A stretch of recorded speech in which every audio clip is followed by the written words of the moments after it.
গ্রন্থাকারের ভূমিকা। বিসমিল্লাহির রহমানির রহিম। সৃষ্টিজগতের প্রভু ও প্রতিপালক আল্লাহ তাআলার জন্য সমস্ত প্রশংসা। তিনি আমাদেরকে তার ইবাদতের জন্য সৃষ্টি করেছেন, তার তাওহীদ বাস্তবায়ন করার আদেশ করেছেন এবং তার আনুগত্য করার নির্দেশ দিয়েছেন। তিনি আমাদের মুখাপেক্ষী নন, বরং আমরাই তার মুখাপেক্ষী।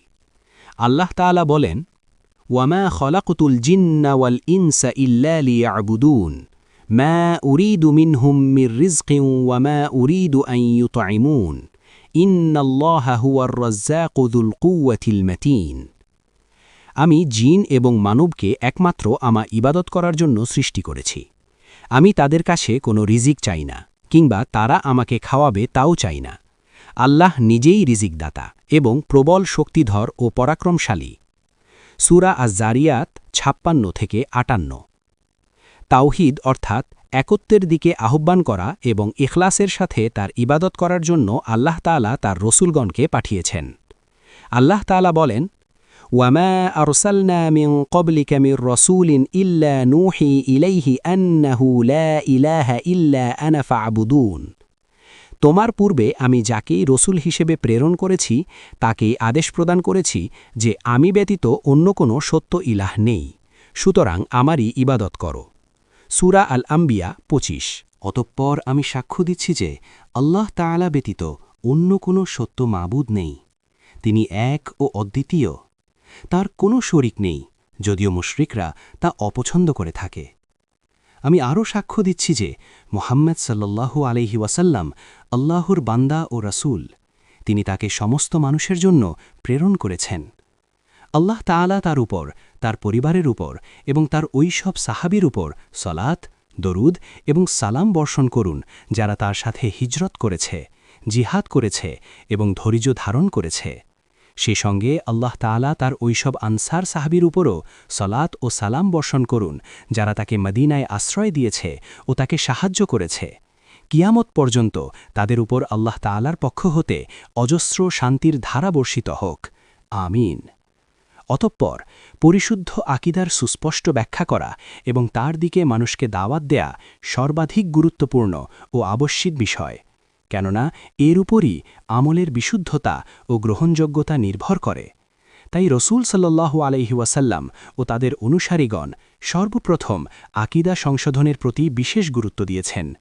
সে সঙ্গে তারা ওইসব বিষয় থেকেও সতর্ক করেছেন যা মানুষের আকীদাকে নষ্ট করে অথবা তাকে ত্রুটিযুক্ত করে। কুরআনুল কারীমের আয়াতগুলোতে এই দিকটির প্রতি সবচেয়ে বেশি গুরুত্ব প্রদান করা হয়েছে।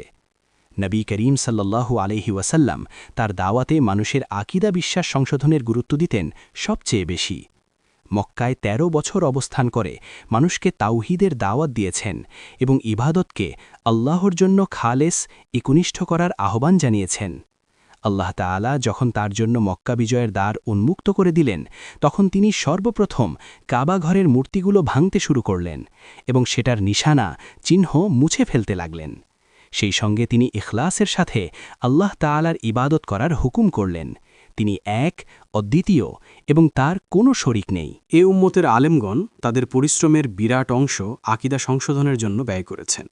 তারা এ উদ্দেশ্যেই জিহাদ করেছেন, উম্মতের লোকদেরকে ইহা শিক্ষা দিয়েছেন এবং এর উপর অনেক বই পুস্তক লিখেছেন।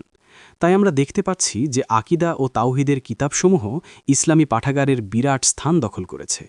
পাঠাগারের কিতাবগুলোর তালিকার সূচনাতেই রয়েছে আকীদার বইগুলোর নাম।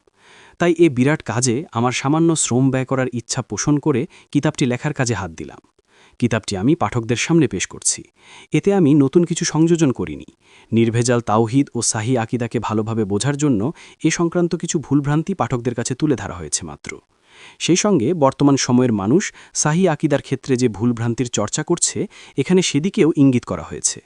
উদ্দেশ্য হল যাতে করে মানুষের কাছে এগুলোর হুকুম পরিষ্কার হয়ে যায় এবং যারা ভুলভ্রান্তিতে লিপ্ত রয়েছে তাদের কাছে সেসব ভুলভ্রান্তি পরিষ্কার হয়।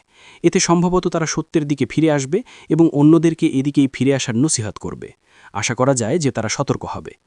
আমি এ কিতাবের বিষয়গুলো দ্বীনের ইমাম ও মুসলিমদের আলেমগণের কিতাব থেকে সংগ্রহ করেছি, যেমন শাইখুল ইসলাম ইমাম ইবনে তাইমিয়া, তার ছাত্র ইমাম ইবনুল কয়্যিম, ইমাম ইবনে কাসির, শাইখুল ইসলাম ইমাম মুহাম্মদ ইবনে আব্দুল ওয়াহাব এবং তার ছাত্রদের মধ্য থেকে যারা তাওহিদ ও আকীদা সংশোধন সংস্কারের দাওয়াতে আত্মনিয়োগ করেছেন তাদের নাম বিশেষভাবে উল্লেখযোগ্য। বিশেষ করে আমি কিতাবুত তাওহিদের ব্যাখ্যা ফাতহুল মাজিদের উপর সবচেয়ে বেশি গুরুত্ব প্রদান করেছি। সুতরাং আমি দাবি করছি না যে আমি এতে নতুন কিছু নিয়ে এসেছি। আমি কেবল কিছু জানা বিষয়কে পাঠকদের বোধশক্তির কাছাকাছি করেছি মাত্র। যখনই কোনো বিষয় বর্ণনা করেছি তখন সুযোগ বুঝে সেগুলোকে বর্তমান সময়ের মানুষের বাস্তব অবস্থার সাথে মিলিয়ে দিয়েছি মাত্র। এই কিতাবের মূল বিষয়গুলো সৌদি আরব থেকে প্রচারিত আল কোরআনুল কারিম রেডিওর বিভিন্ন ইলমি মজলিসে প্রচার করা হয়েছে। আল্লাহ তাআলার তাওফিক না হলে বিষয়গুলো কিতাব আকারে প্রকাশ পেত না। সে সঙ্গে কতিপয় দ্বীনী ভাই আমার কাছে এগুলোকে একত্র করে সাজিয়ে গুছিয়ে বই আকারে প্রকাশ করার প্রস্তাবও করেছেন। ইনশাআল্লাহ এগুলো দ্বারা মানুষ দীর্ঘদিন উপকৃত হবে এবং এর কল্যাণ চতুর্দিকে ছড়িয়ে পড়বে। এর মাধ্যমে আল্লাহ তাআলার দিকে দাওয়াত দেওয়ার ক্ষেত্রে অবদানও রাখতে পারব। বিশেষ করে যখন দ্বীনের সঠিক দাওয়াতের পদ্ধতি সম্পর্কে মানুষের মধ্যে অজ্ঞতা বিরাজ করছে, আকীদা সংশোধনের দাওয়াত না দিয়ে অনেক দায়ী যখন তুলনামূলক কম গুরুত্বপূর্ণ বিষয়ের প্রতি বেশি গুরুত্ব প্রদান করছে এবং বলতে গেলে আকীদার বিষয়গুলো ছেড়েই দিয়েছে, তখন অতীতের যে কোনো সময়ের চেয়ে বর্তমানে এ বিষয়ে বই পুস্তক লেখার গুরুত্ব আরও বেশি হয়ে দাঁড়িয়েছে। বর্তমান সময়ে অনেক দায়ী লোকদেরকে বিভিন্ন সমাধিস্থল ও মাজারে শিরকে আকবার, বিদাত ও কুসংস্কারে ডুবে থাকতে দেখে এবং গোমরাহির আহ্বানকারীদেরকে মূর্খ ও সাধারণ মানুষদের উপর জয়লাভ করতে দেখেও তা থেকে মুক্ত করার চেষ্টা করছে না, অন্যান্য কাজে ব্যস্ত রয়েছে। অথচ গোমরাহী ইমামগণ অজ্ঞ মানুষগুলোকে অলি আউলিয়াদের কবর ও মাজারের দিকে টেনে নিচ্ছে। অলিদের কবরগুলোকে মানুষের জন্য উৎসবের স্থানে পরিণত করছে, তাদের বিবেক বুদ্ধি ও ধনসম্পদ নিয়ে খেলতামাশা করছে। এসব ভণ্ড অন্যায়ভাবে অজ্ঞ লোকদের স্বঘোষিত নেতা হয়েছে এবং তারা আলেম ও আল্লাহর অলি হওয়ার দাবি করে মানুষকে পথভ্রষ্ট করছে। আফসোসের বিষয় হল বর্তমানে এমন অনেক দায়ী রয়েছে যারা আকীদা সংশোধনের দিকে কোনো গুরুত্ব দেন না। তাদের কেউ কেউ বলে থাকেন লোকদেরকে তাদের নিজ নিজ আকীদার উপর বহাল থাকতে দাও এবং তাদের কাজের প্রতিবাদ করতে যেও না। লোকদেরকে ঐক্যবদ্ধ করো এবং তাদের মাঝে বিভেদ সৃষ্টি করো না। তাদের কেউ কেউ বলেছেন, অর্থাৎ যে বিষয়ে আমরা সকলেই একমত তার উপর ঐক্যবদ্ধ হব এবং যাতে আমরা মতভেদ করেছি তাতে আমরা পরস্পরকে ছাড় দিব। তারা এরকম অন্যান্য বাক্যও বলেছেন যা আল্লাহ তাআলার কিতাবের সুস্পষ্ট বিরোধী। উল্লেখ্য যে এখানে তারা যে ঐক্যের প্রতি ইঙ্গিত করেছেন তা দ্বারা ইসলামী হুকুমত প্রতিষ্ঠা করাকে বুঝিয়েছেন, আর যাতে উম্মত মতভেদ করেছে বলে উল্লেখ করেছেন তা দ্বারা তারা আকীদা ও তাওহীদকে বুঝিয়েছেন। তাদের কথা সম্পূর্ণ বাতিল। আসল কথা হল আকীদার ক্ষেত্রে উম্মতের প্রথম যুগের আলেমগণ মোটেই মতভেদ করেননি এবং এক্ষেত্রে কোনো মতভেদ গ্রহণযোগ্যও নয়। আল্লাহ তাআলা বলেন, يا أيها الذين آمنوا أطيعوا الله وأطيعوا الرسول وأولي الأمر منكم فإن تنازعتم في شيء فردوه إلى الله والرسول إن كنتم تؤمنون بالله واليوم الآخر ذلك خير وأحسن تأويلا।